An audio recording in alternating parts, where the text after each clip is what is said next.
बबन कुंभार, वचनवाडी, वेळंब, तालुका गुहागर, जिल्हा रत्नागिरी. थेट श्रीराम जन्मभूमी तीर्थक्षेत्र इथून त्या सोहळ्याकरता उपस्थित राहण्याकरता मला निमंत्रण आलं आणि माझा आनंद गगनात मावेनासा झाला. खरं तर मी माझं हे परमभाग्य समजतो.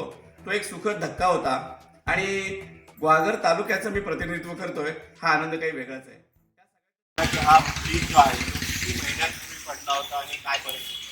जवळजवळ 2.5 महिने झाले. 16 ऑक्टोबरला हा ब्रिज फुटलेला.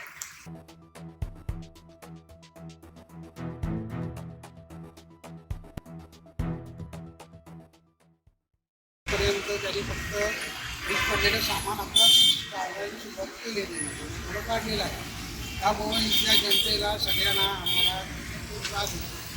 म्हणून मी हे या कोसळलेल्या ब्रिजमुळे तुमच्या व्यवसायावरती काय परिणाम होतो? काय व्यवसायावरती भरपूर परिणाम होतो. म्हणजे ट्रॅफिक एवढं होतं, त्या ट्रॅफिकमुळं सगळं जाम होऊन जातं.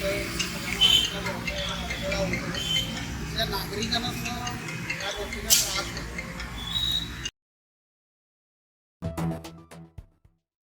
कोसळला होता 16 ऑक्टोबर रोजी. आपण पाहू शकता इकडे दृश्यांमध्ये हा संपूर्ण जो परिसर आहे असा या पद्धतीने हा पूर्ण पॅक करण्यात आलेला आहे आणि संपूर्ण वाहनधारकांना असा पूर्ण वळसा मारून या ठिकाणी प्रवास करायला लागतो.